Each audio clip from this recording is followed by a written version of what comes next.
الحمد لله رب العالمين، أشهد أن لا إله إلا الله وحده لا شريك له،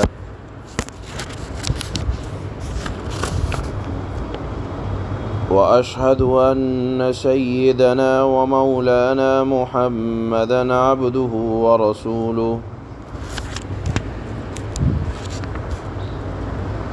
أما بعد، فأعوذ بالله من الشيطان الرجيم. بسم الله الرحمن الرحيم. يسألون أيان يوم الدين،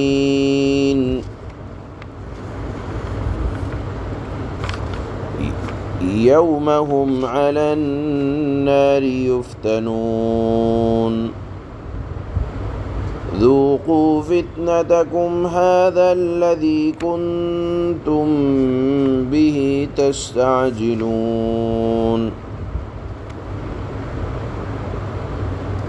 إن المتقين في جنات وعيون، آخذين ما آتاهم ربهم، إنهم كانوا قبل ذلك محسنين. كانوا قليلا من الليل ما يهجعون، وبالأسحار هم يستغفرون. وفي أموالهم حق للسائل والمحروم، وفي الأرض آيات للموقنين، وفي أنفسكم أفلا تبصرون. وفي السماء رزقكم وما توعدون.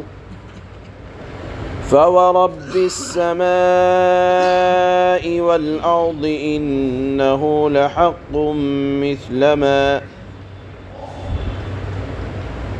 مثل ما أنكم تنطقون. صدق الله مولانا العلي العظيم.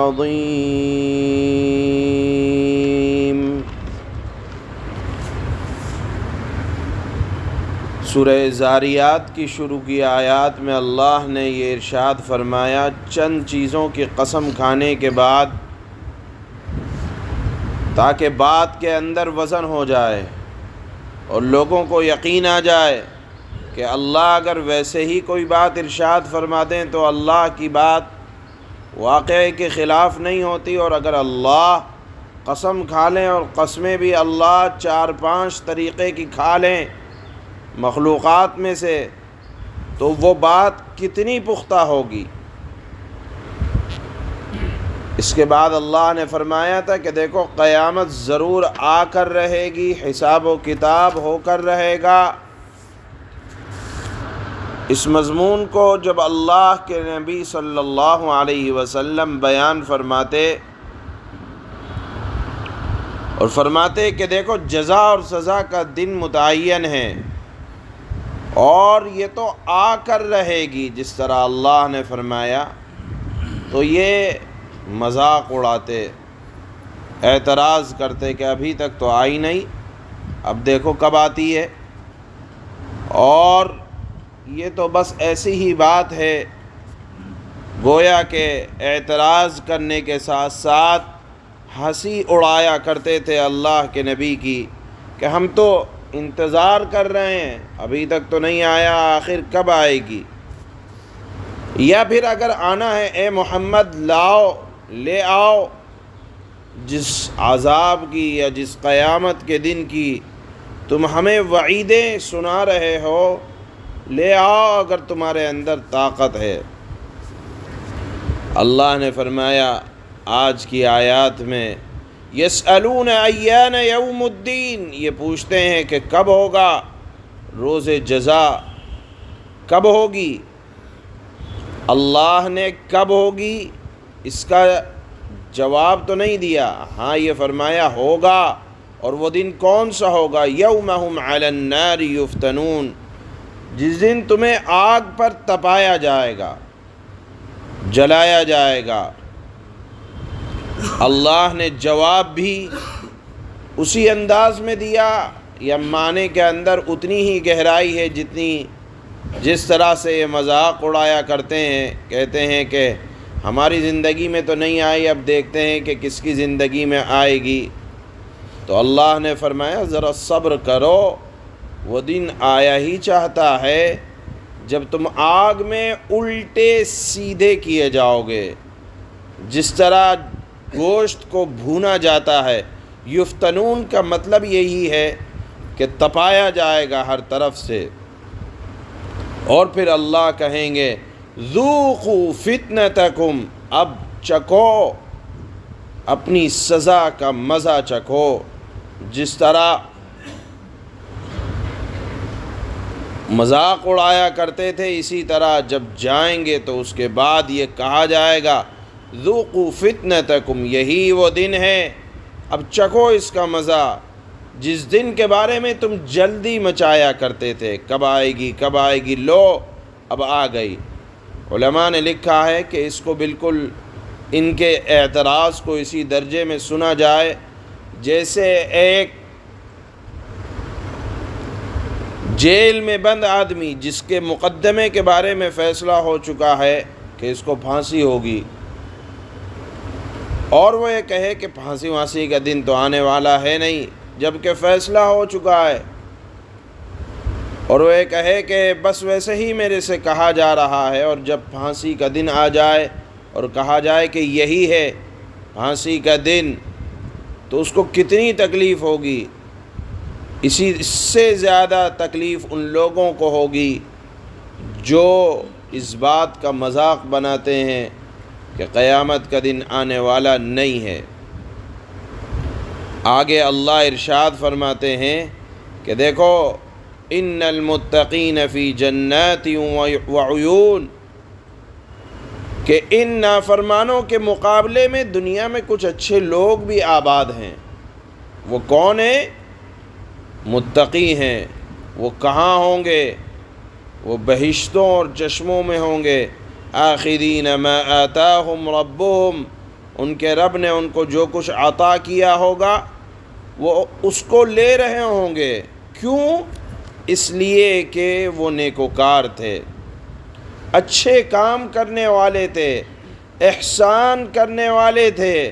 رات اور دن ان کا اسی بات میں گزرا کرتا تھا کہ اللہ ہم سے کوئی ایسا کام لے لے جس سے اللہ رب العزت والجلال راضی ہو جائیں۔ احسان محسن یہ نکلا ہے، اس کا مادہ ہے حسن، یعنی ہر کام کے اندر حسن کو پیدا کرنے کی کوشش کرتے تھے۔ اور حسن حسین کام وہی ہوتا ہے جس کو اللہ حسین کہیں، یعنی جو کام اللہ نے حسین فرمائے ہیں، بہترین فرمائے ہیں، شاندار فرمایا ہے، جن کاموں کو متقی انہی کاموں کو کرتے ہیں جو اللہ کی نگاہ میں شاندار ہیں۔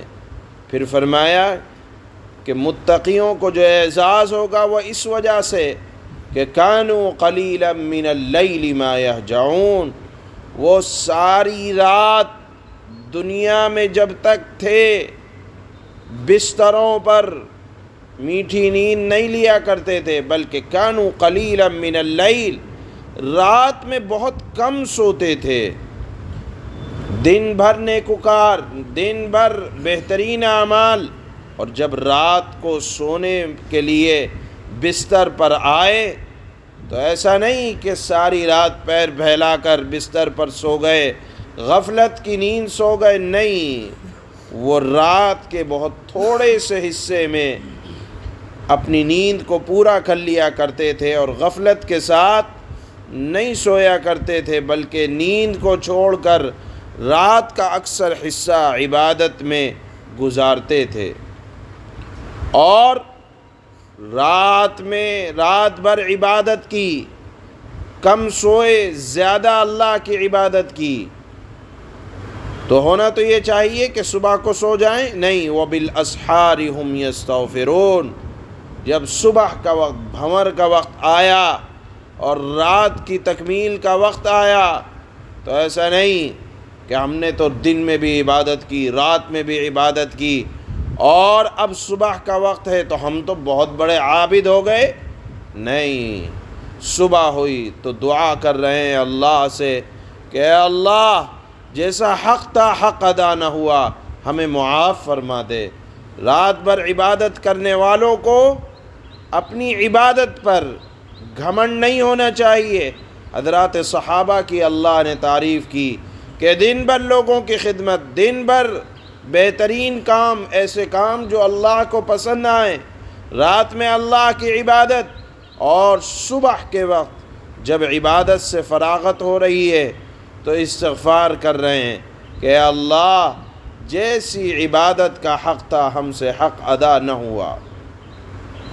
گویا کہ عبادت کی کثرت آدمی کو تکبر میں نہ ڈال دے، اس بات کا اہتمام رہنا چاہیے کہ آج رات تو ہم نے اتنی عبادت کر لی، ہم نے اتنی نوافل پڑھ لی، لہذا دھوکہ یہ شیطان کی طرف سے آتا ہے کہ تو بس اللہ کے بہت قریب ہو گیا، اتنا قریب ہو گیا کہ اب فجر کی نماز جماعت سے پڑھنے کی ضرورت نہیں ہے، ساری رات تو نے عبادت کی ہے۔ یہ ہے آدمی کو دھوکہ کہ جب تو نے رات بھر اللہ کو منایا ہے تو سو جا آخر وقت میں۔ یہ شیطان کی طرف سے دھوکہ لگا کرتا ہے۔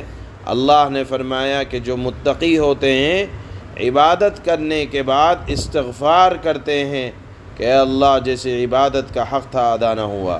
یہ تو ہے ان کی بدنی عبادت۔ آگے اللہ نے فرمایا کہ مالی عبادت کا کیا کہنا کہ وَفِي أَمْوَالِهِمْ حَقٌّ لِلسَّائِلِ وَالْمَحْرُومِ، کہ زکوٰۃ صدقات ادا کرنے کے بعد وہ تو فرائض میں داخل ہیں، وہ تو کرنا ہی ہے، ان کو کرنے کے بعد ان کے مالوں میں سوال کرنے والے اور غیر سوال کرنے والوں کا حق ہوتا ہے۔ یعنی وہ لوگوں کا اتنا خیال کرتے ہیں کہ اپنے مالوں میں حق سمجھتے ہیں کہ یہ مال تنہا میرا نہیں ہے، یہ تنہا جو مال میں نے کمایا ہے آدمی سمجھتا ہے کہ میرے لیے اور میرے بچوں کے لیے ہے۔ یہ غلط ہے۔ اگر اللہ نے آپ کو مال دیا ہے تو خرچ کرنے کے لیے دیا ہے۔ اللہ فرماتے ہیں متقیوں کی صفت یہ ہے کہ وہ زکوٰۃ صدقات کو ادا کرنے کے بعد اپنے مال کو اس طرح خرچ کرتے ہیں کہ وہ یہ سمجھتے ہیں کہ یہ تو غریبوں کا حق ہے، یہ تو اگر کوئی نہ مانگے مجھ سے آ کر، کوئی سفید دامن آدمی اگر اپنی ضرورتوں کو لوگوں کے سامنے نہیں رکھتا تو اس کا مطلب یہ نہیں ہے کہ مالدار سفید دامن کو معاشرے میں تلاش نہ کریں۔ متقیوں کی صفت یہ ہے کہ وہ مانگنے والوں کو تو دیتے ہی ہیں، لیکن جو نہیں مانگتے اپنا دستے سوال عزت نفس کی وجہ سے نہیں کرتے، تو مالداروں کی ذمہ داری یہ ہے کہ جائیں، اگر متقی بننا چاہتے ہیں اور اگر چاہتے ہیں کہ اللہ بہشتوں کے اندر آرام سے عزت عطا فرمائے، تو وہ ان کو عبادت مالی اس طرح کرنی چاہیے کہ جو مانگ رہا ہے اس کو تو دے ہی، لیکن جو نہیں مانگ رہا ہے اس کو بھی دیں۔ یہ اللہ نے خوبی بیان کی ہے متقیوں کی۔ اور پھر مضمون چونکہ چل رہا تھا کہ قیامت آئے گی، آ کر رہے گی، اللہ نے فرمایا وَفِي الْأَرْضِ آيَاتٌ لِلْمُوقِنِينَ، تم پوچھتے ہو کب آئے گی، یا آئے گی نہیں آئے گی؟ دیکھو یقین کرنے والوں کے لیے تو زمین میں بہت سی نشانیاں ہیں۔ کس طرح کہ ایک زمین وہ ہے کہ جس کے اندر بارش کے بعد زندگی آئی اور پھر وہ کچھ دنوں میں بنجر ہو جاتی ہے، اور اس سے بھی اندازہ لگاؤ کہ اللہ قادر ہے اس بات پر کہ اس دنیا کو ختم کر دے گا۔ اور اگر کچھ سمجھ میں نہیں آتا کہ کیسے قیامت آئے گی، تو وفی انفسکم، اپنی ذات میں غور کرو کہ کبھی تو بچے ہوتے ہو، کبھی جوان ہوتے ہو، اور کبھی جوان اللہ کے ہاں چلے جاتے ہیں، کبھی بچے ہو اللہ کے ہاں چلے جاتے ہیں، کبھی بڑھاپے میں آدمی رخت سفر باندھ لیتا ہے۔ تو افلا تبصرون، کیا اتنی موٹی سی بات تمہیں سمجھ میں نہیں آتی کہ لوگ آ رہے ہیں جا رہے ہیں، تو اللہ کے لیے کیا مشکل ہے کہ وہ قیامت برپا نہیں کرے گا۔ پھر اللہ نے فرمایا یقین دلانے کے لیے کہ دیکھو دنیا میں کتنا رد و بدل ہو رہا ہے، الٹ پھیر ہو رہا ہے، تمہیں سمجھ میں نہیں آتا؟ اور پھر اگر سمجھنا ہے تو سمجھو کہ اللہ نے تمہارا رزق آسمان سے نازل کیا، یعنی روزی کا معاملہ تمہارے ہاتھ میں نہیں چھوڑ دیا کہ جس کو چاہو دو، جس کو چاہو نہ دو، یا روزی کا معاملہ صرف علم پر نہیں چھوڑ دیا کہ جو پڑھے لکھے لوگ ہوں گے انہی کو کھانا دیا جائے گا۔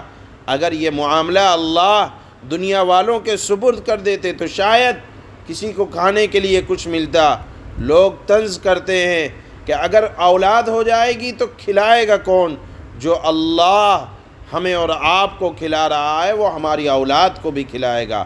یہ اللہ نے فرمایا کہ دیکھو تمہاری روزی تمہارے ہاتھ میں نہیں ہے، بلکہ تمہاری روزی اللہ آسمانوں سے نازل کرتا ہے، اور یہ وعدہ ہے کہ ان اللہ هو الرزاق ذو القوۃ المتین، اللہ بہترین رزق دینے والا ہے۔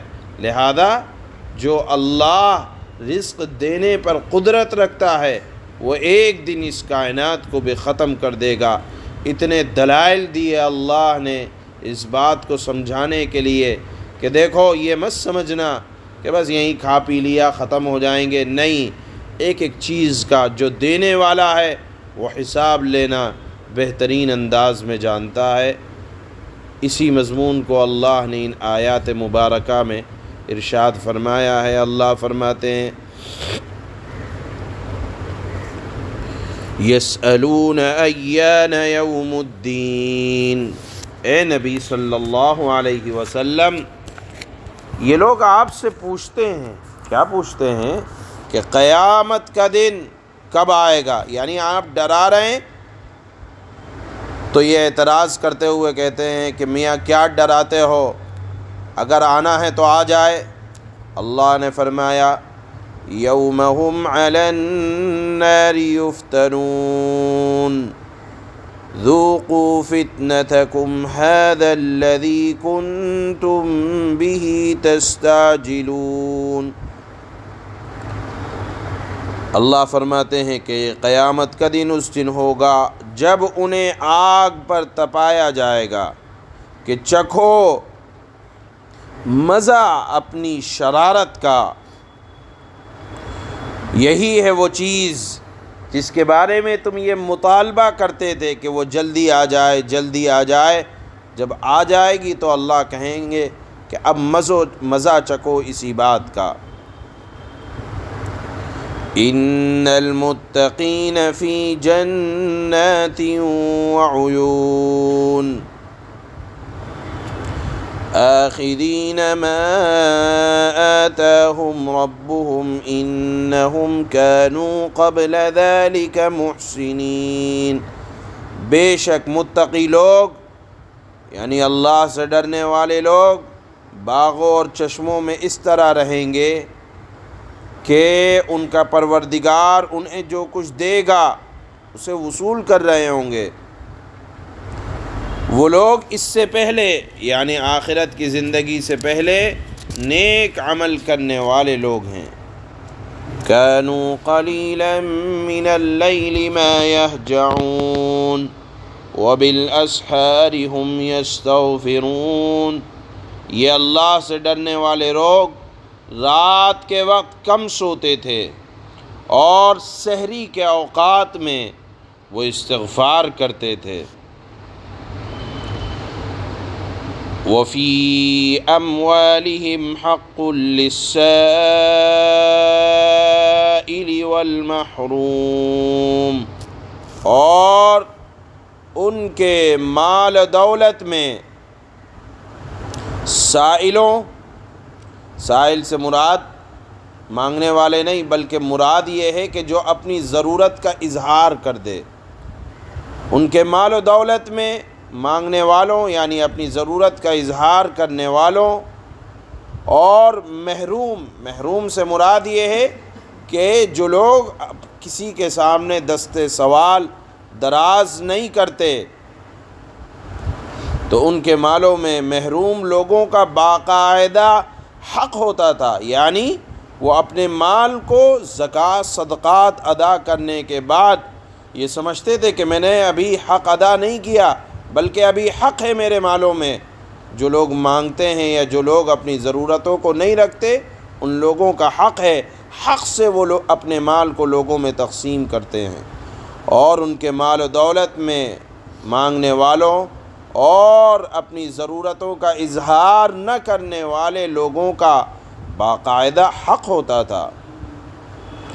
وَفِي الْأَرْضِ آيَاتٌ لِّلْمُوقِنِينَ، اور ان کے لیے جو یقین کرنے والے ہوں اللہ کی باتوں پر، آخرت کے دن پر، جزا اور سزا کے معاملے میں، زمین میں بہت نشانیاں ہیں۔ وَفِي أَنفُسِكُمْ أَفَلَا تُبْصِرُونَ، اور خود تمہارے اپنے وجود میں بھی بہت سی نشانیاں ہیں کہ قیامت آئے گی، اللہ کا وعدہ سچا ہے، کیا پھر بھی تمہیں دکھائی نہیں دیتا؟ وَفِي السَّمَاءِ رِزْقُكُمْ وَمَا تُوعَدُونَ، اور آسمان ہی میں تمہارا رزق بھی ہے اور وہ چیز بھی جس کا تم سے وعدہ کیا جا رہا ہے۔ یعنی رزق کے فیصلے اللہ پاک آسمان سے فرماتے ہیں، اور وعدہ کیا گیا ہے جنت کا، اور نافرمانوں سے جہنم کا، اس کا فیصلہ بھی آسمان ہی میں ہونا ہے۔ فَوَرَبِّ السَّمَاءِ وَالْأَرْضِ إِنَّهُ لَحَقٌّ مِثْلَ مَا أَنَّكُمْ تَمْتَرُونَ، لہذا آسمان اور زمین کے پروردگار کی قسم، یہ بات یقیناً ایسی ہی سچی ہے جیسے یہ بات کہ تم بولتے ہو، یعنی قیامت کے آنے میں کسی طرح کا جھوٹ یا شک مت پیدا کرو، بلکہ یہ بات بالکل ہو کر رہے گی۔ یہ اللہ نے قسم کے انداز میں پھر ارشاد فرمائی۔ سبحان اللہ و بحمدہ، سبحان